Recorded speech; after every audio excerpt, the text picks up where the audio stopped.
Welcome into Texans Today, everybody. I'm your host, Jeremy Chuggs, and coming up on today's program, the Texans, they re-signed a veteran, so what does that mean for the rest of the people in that defensive line room? I'll break down who's on the hot seat coming up on today's show, and J.J. Watt, my guy is shredded, absolutely got the summer bod rocking. Could he be, hinting a comeback once again? He's, been talking about it all offseason. We'll break that down on today's show. And the top free agents still to sign.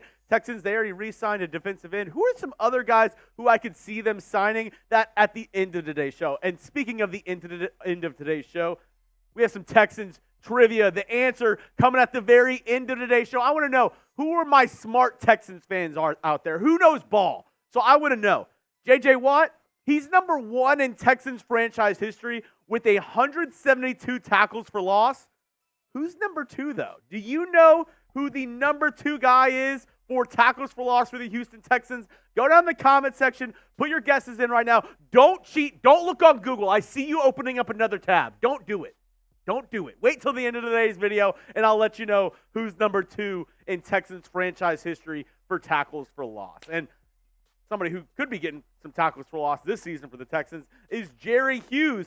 He was re-signed by the Houston Texans yesterday.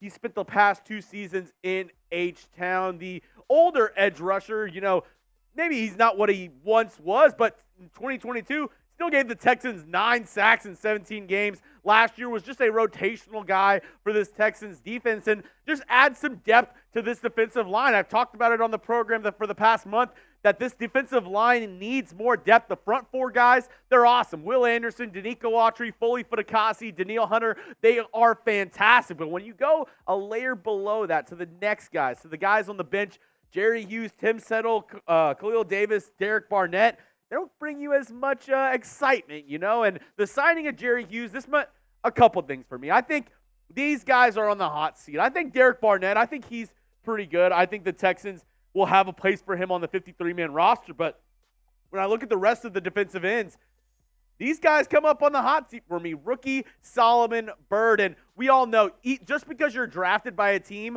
does not mean you're going to make the final 53-man roster. The Texans, they drafted a safety out of Pittsburgh last year. Brandon Hill did not make the final 53-man roster. So Solomon Byrd, he's still got to fight throughout training camp for that roster spot. Dylan Horton, obviously we all know his story, a great comeback story for one in Dylan Horton, but will he have a spot on this Texans roster? Will he be ready to go once the season rolls around? Obviously, already a Warrior, already a winner in my book. He overcame Hodgkin's lymphoma, battled it, and he's back on the practice field, but will he be ready to go this season for the Houston Texans? And free agent signing Mario Edwards Jr., another guy on this Texans defensive line where the Texans, they didn't really, they didn't give him a ton of money in free agency. It wasn't a huge contract that they gave Mario Edwards Jr.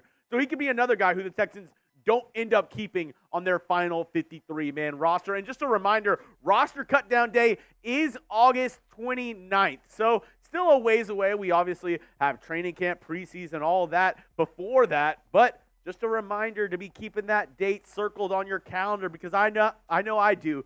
And if you want the latest Texans news and rumors leading up to roster cutdown day, I'm talking preseason games, I'm talking training camp updates, I'm talking everything you need to know around the Houston Texans, this is the channel for you. Go down and hit that sub button or go to youtube.com/TexansTV. We are so close to 15,000 subscribers. Help me get there. If you haven't subbed already, it's free Texans videos all year long. So go down and hit that sub button right now as we talk about a Texans legend on today's program. J.J. Watt is absolutely jacked amid rumors all offseason of a possible return. The back and forth between him and DeMeco Ryans, him saying, DeMeco just needs to give me a call if he needs me. DeMeco saying, we're ready to have you when we're ready. I mean, both sides have kind of been flirting with it. And then he posted these pictures. This one from yesterday, I mean, dude looks shredded. He's in game shape. I mean, if there's anybody, like I said, who I think can be ready to get into game shape at a moment's notice, it's J.J. Watt. This was posted just a week ago. I mean, the dude is absolutely jacked, still ready to go, is in football shape. I think tomorrow he could suit up and be ready for this Houston Texans team. So I ask you this question. Do you think Watt will play another snap of football? Let me know in the comment section. Give me a yes, give me a no. Let me know why you think that. Let me know, do you think J.J. Watt will play another snap of football before all is said and done? I still say no. I still would say no, even though I want him back so bad. I want J.J. Watt on this team, especially if this team's going to make a playoff run, a Super Bowl run. No player would I rather have on this Texans team other than J.J. Watt. And I mean, it's not out of the realm of possibility because, I mean, the last time we saw J.J. Watt play football was in 2022. You know, his last season. You think, oh, you know, his last season, maybe he didn't play that well.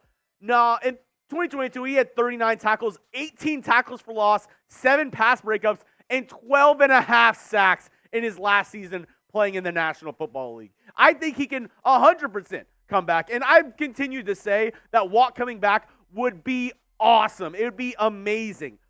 But I think he would mostly play on the inside if he did come back for this Texans team. I think he'd be more of that 3 technique, maybe sometimes bump out as a pass rusher on the outside, but you have Will Anderson, you have Danielle Hunter. I don't know if, you know, J.J. Watt bumps one of those guys out of their starting edge rushing spots. I think you have J.J. Watt in at like a 3 technique, and then maybe you rotate in DeMeco Ryans and Foley Fatukasi on that other spot. So I think J.J. Watt could come back if he wanted to, but at the end of the day, you can't really get mad at him for trying to be a family man and be there for his kid. And that's what he said the whole way. You know, he said he's had a great career in the NFL. He still feels good, and he doesn't want to push it too much because he does care about his wife. He does care about his kid, and he wants to be there for him. And you can't knock him for that whatsoever. He's a great guy, a great man, great family man as well. So if he does decide that, you know, he has hung it up, he's not going to come back to the NFL, can't blame him whatsoever. But, you know, the kid in me still wants J.J. Watt, number 99, to return for the Texans. I mean, there's been the rumors all offseason. There's a reason why Danielle Hunter isn't wearing 99.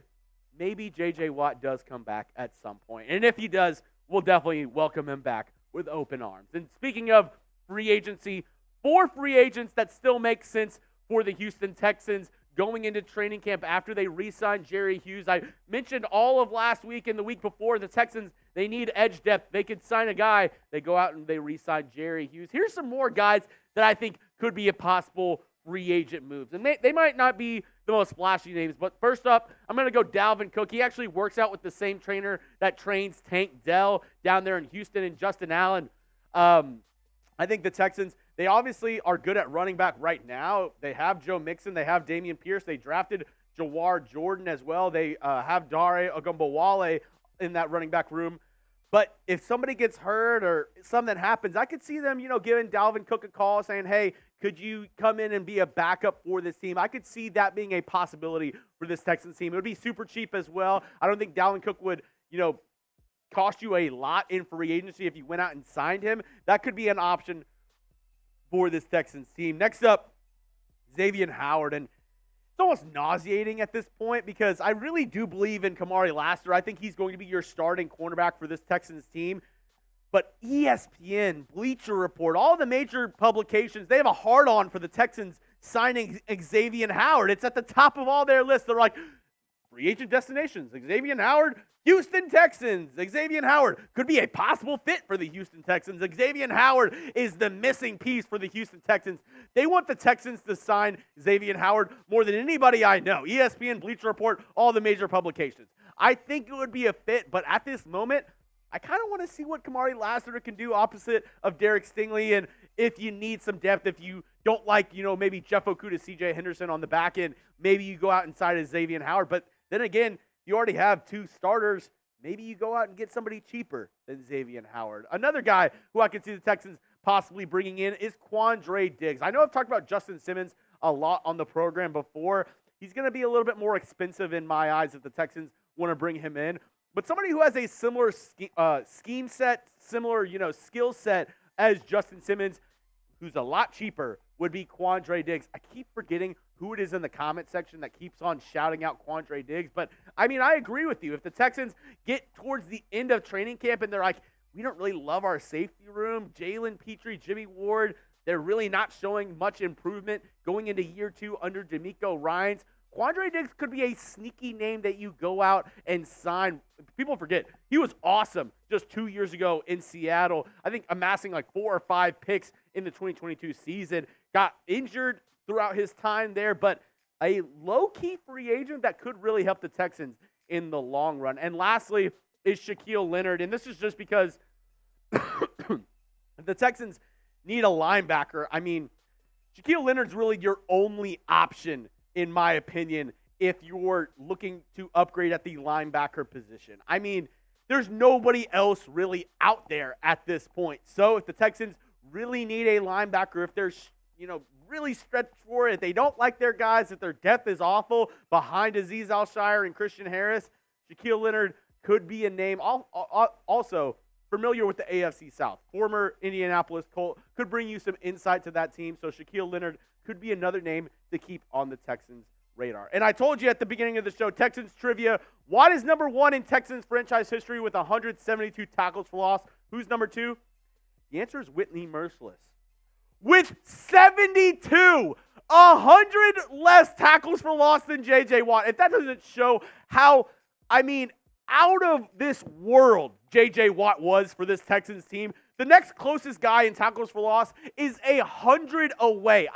He is the best, if not one of the best defensive players that we have ever seen in the National Football League. Quote me on that. I've said it a million times. If he had a ring, people would be saying that he's better than Aaron Donald, because I actually do truly believe he is a better overall player than Aaron Donald was. No shade towards Aaron Donald, an all-time great as well, but I just think J.J. Watt is that good of a player. If you agree with me, if you want to talk more ball, you know where to find me. It's at Jeremy Chuggs on Twitter, and I said it at the beginning of the show. I'm going to tell you again, we're trying to get to 15,000 subscribers here on the channel, but I can't do it without your help. I actually looked at some analytics earlier. 50% of my viewers aren't subscribed.